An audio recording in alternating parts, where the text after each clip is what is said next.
अब देखें चैप्टर 10 का हम जो है प्रॉब्लम स्टडी करने जा रहे हैं। 10.1 प्रॉब्लम है।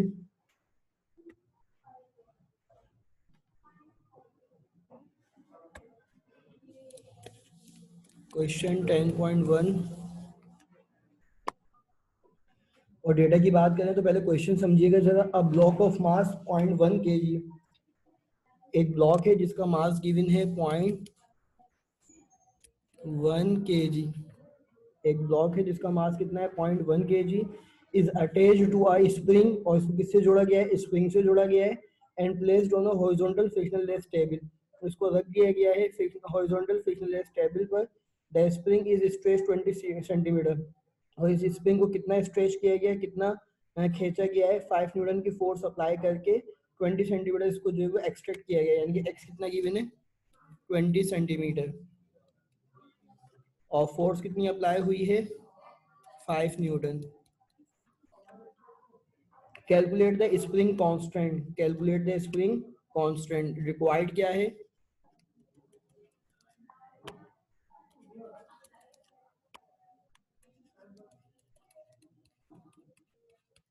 Spring constant required, spring constant क्या है स्टूडेंट, रिक्वायर्ड है।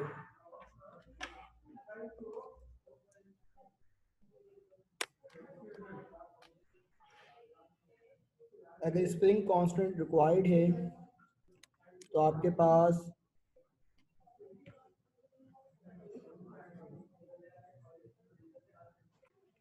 इसकी मैं डायग्राम भी बना के समझाना चाहूंगा। जरा इसकी डायग्राम देखते हैं कि किस फॉर्म में बन सकती है। आप देखें, इन्होंने कहा कि एक टेबल है, उसके साथ जो है वो एक मास अटैच है। ये मास जो है वो अटैच है, किससे अटैच है, ये स्प्रिंग से अटैच है। किससे अटैच है, स्प्रिंग से अटैच है। और अगली डायग्राम में अगर आप देखेंगे तो 5 न्यूटन की फोर्स अप्लाई हुई है, और इसको इतना स्ट्रेच किया गया है, इतना खींचा गया है। तो आपने जब इसके ऊपर 5 न्यूटन की फोर्स अप्लाई करी है तो ये स्ट्रेच होके यहाँ से इस पोजीशन पे आ गया है। तो ये फासला कितना दे दिया, एक्स दे दिया, 5 न्यूटन की फोर्स अप्लाई हुई है, 5 न्यूटन की फोर्स अप्लाई हुई है। और कह रहे हैं इस स्प्रिंग की जो कांस्टेंट वैल्यू है, के की वैल्यू है, नेचर ऑफ मटेरियल है, ये मालूम करना है। आप देख रहे हैं हुक्स लॉ का फॉर्मूला अप्लाई हो रहा है। कौन सा फॉर्मूला अप्लाई हो रहा है, हुक्स लॉ, जो हमने पढ़ा था ना, F is equal to K x. जितनी ज्यादा फोर्स अप्लाई करेंगे उतनी ज्यादा जो है वो आपके पास एक्सटेंशन आ जाएगी। कैलकुलेट द स्प्रिंग कांस्टेंट, के की वैल्यू फाइंड आउट करनी है। फॉर्मूला क्या अप्लाई करेंगे, फॉर्मूला अप्लाई करेंगे F is equal to K X. According to Hooke's law formula apply होगा F is equal to K X, और सॉल्यूशन।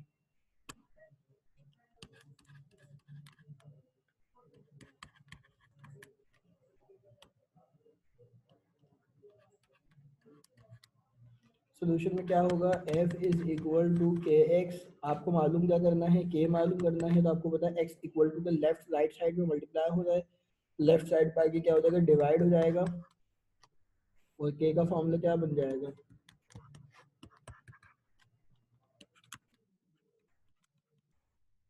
F अपॉन एक्स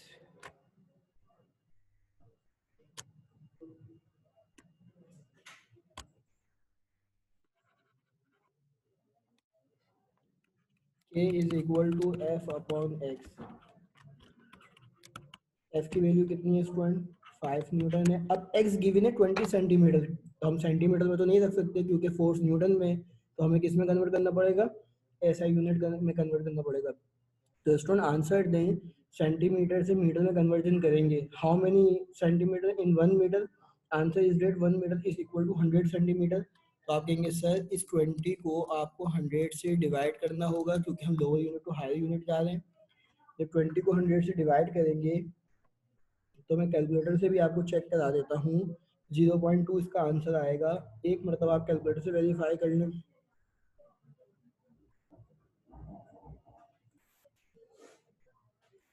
जब आप कैलकुलेटर से वेरीफाई करेंगे तो आप देखें 20 डिवाइडेड बाय 100, 0.2 आ गया। कितना आ गया? 0.2 आ गया। 0.2 मीटर। तो यहाँ क्या रखेंगे? 0.2। और के की वैल्यू निकालनी है, 5 को 0.2 से डिवाइड करेंगे तो आंसर कितना आएगा?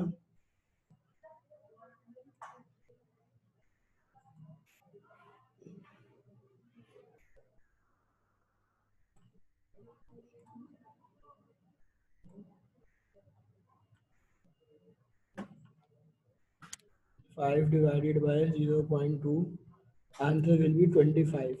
कितना आएगा? 25 न्यूटन पर मीटर। तो 25 Newton per metre.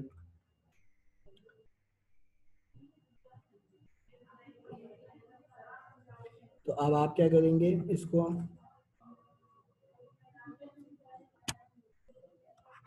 25 Newton per metre. तमाम स्टूडेंट चैट पर रिप्लाई करें कि ये वाला न्यूमेरिकल अच्छे से समझ में आ गया है। A steel wire 8 metre long and 4 millimetre in diameter. Steel wire की लेंथ कितनी दी हुई है? 8 मीटर। स्टील वायर की लेंथ कितनी दी हुई है? 8 मीटर है। 4 मिलीमीटर इन डायमीटर। डायमीटर कितना दिया हुआ है?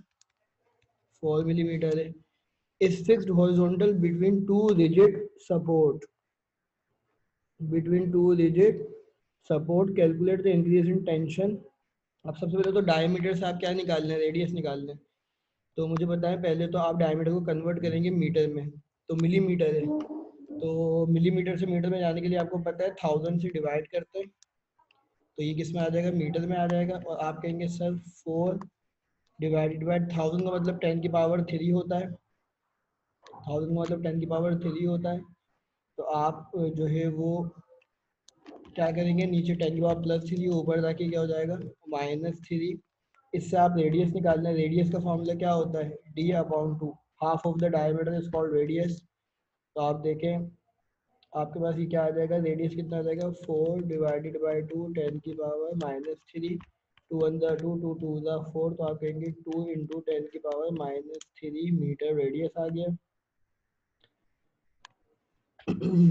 चेंज इन टेम्परेचर दिया हुआ है, यानी कि डेल्टा टी दिया हुआ है, कितना है? 10 डिग्री। कांस्टेंट वैल्यू अल्फा की स्टील की दी हुई है। अल्फा स्टील और यंग मॉडुलस स्टील की दोनों वैल्यू दी हुई है, दोनों कॉपी कर लें। कांस्टेंट अल्फा कितना गिवन है? 12 इंटू 10 की पावर-6 केल्विन इनवर्स। और यंग मॉडुलस कितना है? y is equal to 2 into 10 raise to the power 11 newton per metre square. Required क्या है आपके पास?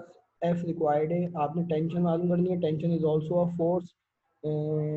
Mean to say that F is equal to question mark required में।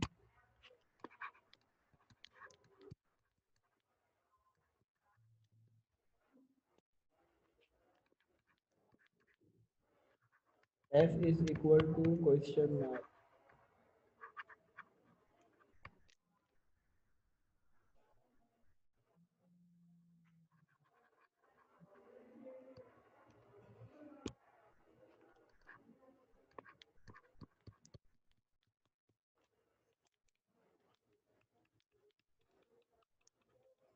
Solution करेंगे इसका। पहले फॉर्मूला कॉपी कर लें। फॉर्मूला क्या यूज होगा?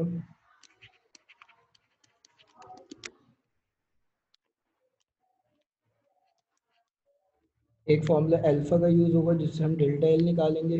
Alpha is equal to delta L upon L delta T.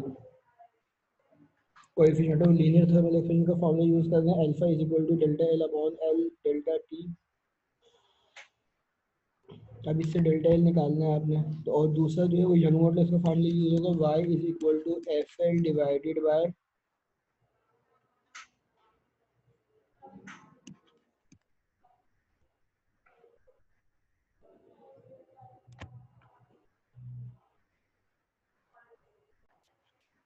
Y is equal to Young modulus का formula क्या होगा? F L divided by A delta L होगा। अब यहाँ से मुझे f निकालना है, तो पहले तो हम सॉल्यूशन की हेडिंग मेंशन करेंगे। सॉल्यूशन अल्फा का फॉर्मूला कॉपी करेंगे, coefficient of linear thermal expansion है alpha is equal to delta L divided by L delta T. Delta L हमें निकालना है तो उसको आइसोलेट करना पड़ेगा। L delta T equal to right side पे डिवाइड हो रहा है, इक्वल टू लेफ्ट साइड पे जाके क्या हो जाएगा, मल्टीप्लाई। तो आप इसको लिख देंगे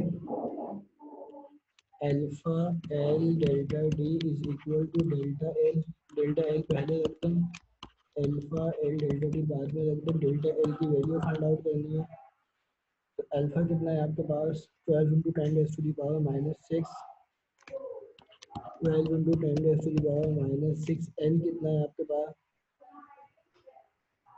8 मीटर है, और डेल्टा टी कितना है आपके पास 10 है। Delta L is equal to 12 multiply by 8 multiply by 10।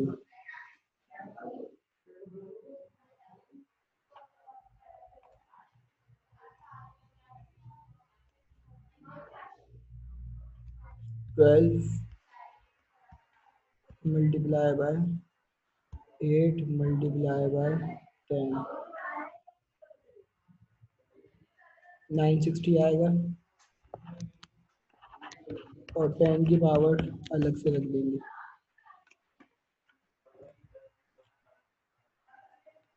सही है। अब इसको और सॉल्व कर लें। आपको पता है कहीं पॉइंट नहीं है, तो आखिर में पॉइंट है 1 1 2, तो कितना हो जाएगा ये 9.60, 10 की पावर 2 होगा, तो ये 10 की पावर -6।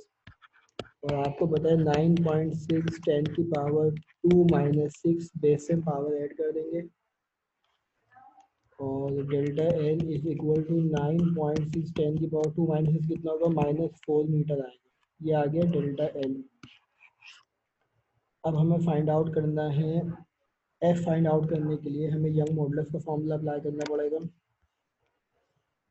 एफ फाइंड आउट करने के लिए हमें यंग मॉडुलस का फॉर्मूला अप्लाई करना पड़ेगा, तो y is equal to F L divided by A delta L. F निकालना है, तो इक्वल टू के लेफ्ट राइट साइड पे ए डेल्टा एल डिवाइड हो रहा है, इक्वल टू के लेफ्ट साइड पे ए डेल्टा एल आके क्या हो जाएगा, मल्टीप्लाई, और एल मल्टीप्लाई हो रहा है, इक्वल टू के लेफ्ट साइड पे आके क्या हो जाएगा, डिवाइड। तो ये एफ बच जाएगा। अब ए का फॉर्मूला आपको पता है कितना होता है, पाई आर स्क्वायर। ए का फॉर्मूला क्या होगा, पाई आर स्क्वायर होगा। तो आप वाई रखेंगे, पाई आर स्क्वायर रखेंगे, delta L divided by L. इस फॉर्मूले से एफ निकल जाएगा।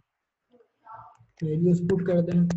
वाई कितना दिया हुआ है, 2 multiply by 10 raise to the power 11, 2 multiply by 10 raise to the power 11। Pi की वैल्यू आपको याद होनी चाहिए, कांस्टेंट वैल्यू है 3.142 होती है। और आर आप निकाल चुके हैं 2 इंटू 10 की पावर -3। आर कितना निकाला आपने, 2 इंटू 10 की पावर -3, तो 2 इंटू 10 की पावर -3 का स्क्वायर हो जाएगा। और डेल्टा एल कितना दिया हुआ है, डेल्टा एल आपने निकाला 9.6 10 रेज़ टू दी पावर -4, तो 9.6 10 रेज़ टू दी पावर -4, और डिवाइडेड बाय एल कितना है, एल 8 मीटर है। एल कितना है, 8 मीटर। तो आप पहले तो सारे नंबर्स को मल्टीप्लाई करेंगे।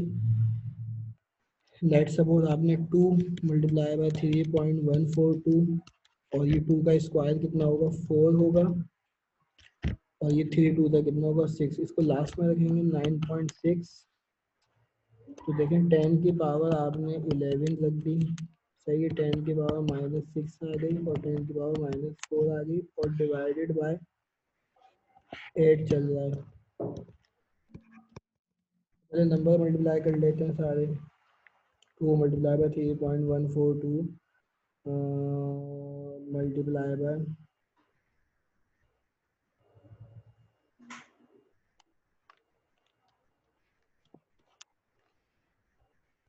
4 multiply by 9.6 is equal to कितना आ जाएगा आपके पास, 241.305। और 10 की पावर देखें 11 -6, 11 -6 और -4, तो -6 -4 -10 और 11 -10 कितना होगा 1। तो 241.305 10 की पावर 1। तो जब 241 ये 10 से मल्टीप्लाई होगा तो देगा आपको 2413.05 न्यूटन।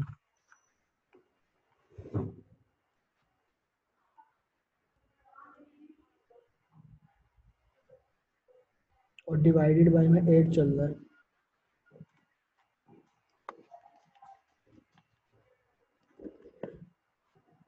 डिवाइडेड में 8 भी चल रहा है, ये भी याद रखें। डिवाइड में 8 चल रहा है, डिवाइड में 8 चल रहा है। जब 8 से इसको डिवाइड करेंगे तो 301.632 न्यूटन आ जाएगा।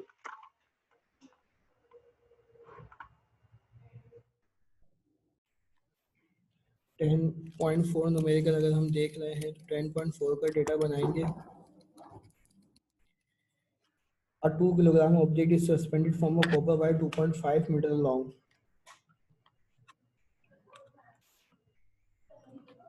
डेटा में जो है मास कितना गिवन है आपके पास 2 किलोग्राम है और लेंथ कितनी दे दी है 2.5 मीटर है and 0.6 millimetre in a diameter. Diameter दे दिया है 0.6 मिलीमीटर। तो इसका मतलब ये हो गया कि 0.6 को 1000 से डिवाइड करेंगे तो 0.6 10 की पावर -3 मीटर आएगा। तो अगर मुझे रेडियस निकालना है तो डायमीटर को मैं 2 से डिवाइड कर दूंगा। 0.6 को हम 2 से डिवाइड करेंगे तो 10 की पावर -3 और ये हो जाएगा आपका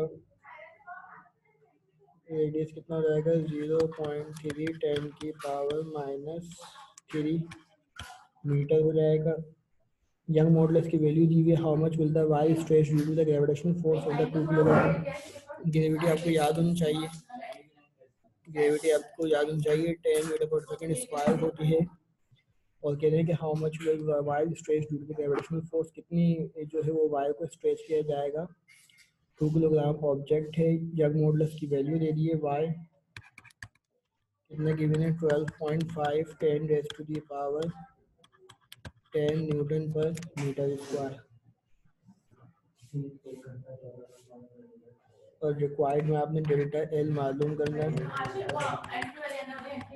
रिक्वायर्ड में आपने क्या मालूम करना है डेल्टा एल मालूम करना है।